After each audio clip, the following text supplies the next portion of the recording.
Today we are going to address this blinking airbag light, which is related to a faulty front crash sensor as diagnosed by my local Nissan dealer.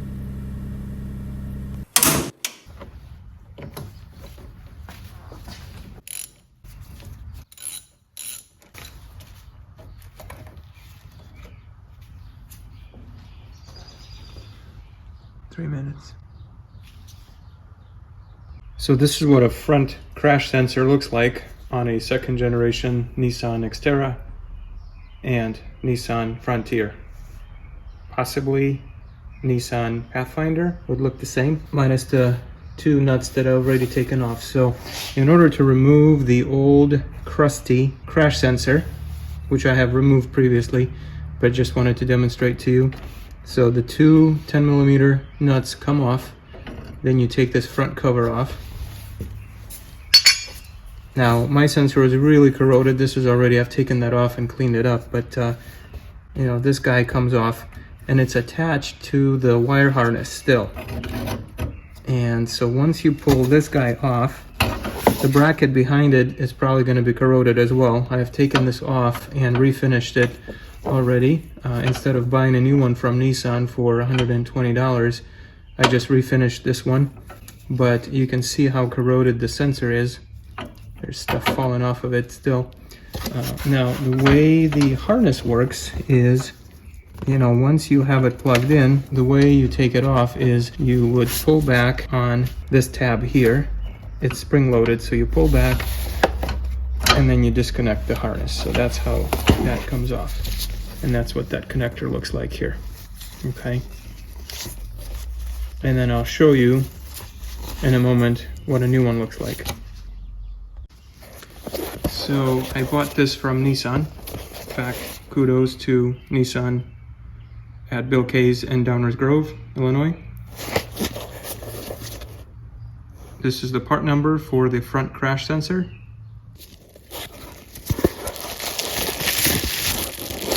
the package comes with two brand new nuts.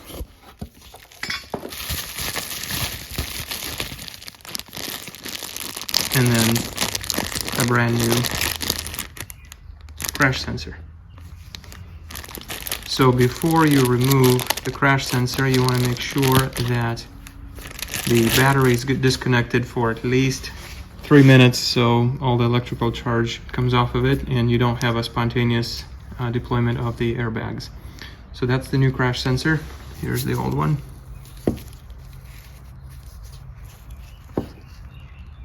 Okay, let's go ahead and get it installed.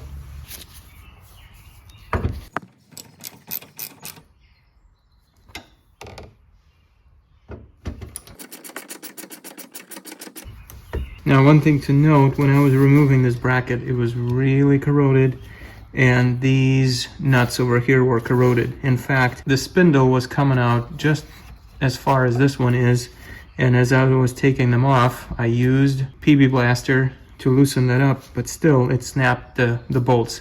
Lucky for me, I still have enough of the shaft left that I was able to put the nut back on, but be really careful because this part gets corroded.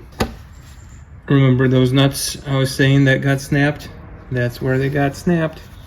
That's what they look like on the other side.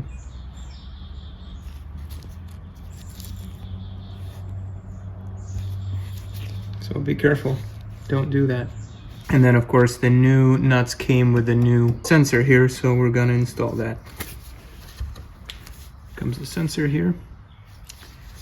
And it comes with a little notch here, okay? So that notch will go and line up in a little hole here. Just like that. The next thing to do will be to connect the wiring. All right, so you want to pull back on this clip here, slide that in, and then lock it back in there. You see how it's spring-loaded? So pull it back, put it in the sensor.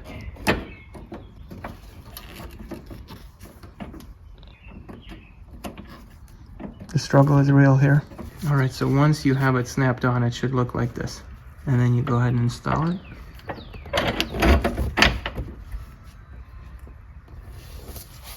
And now you put the cover on. This one I did not refinish because it's still in pretty good shape. Didn't feel like painting that one. So that goes on.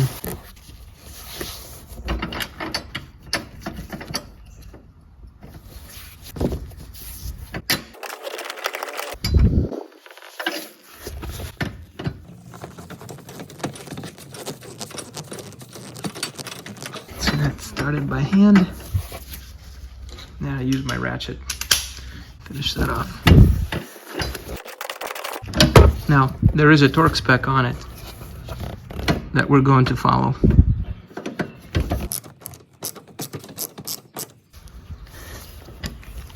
And the torque spec on that is between 7.8 and 13.7 Newton meters.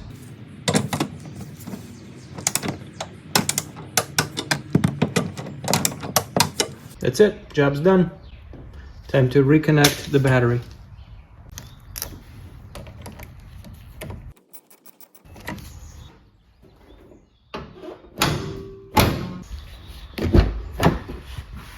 Here's the moment of truth. Let's see what happens after the installation of the front crash sensor. All the lights are on.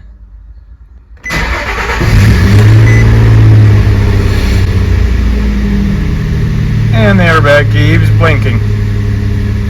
So my guess is we're gonna have to take it to the dealer to reset the light.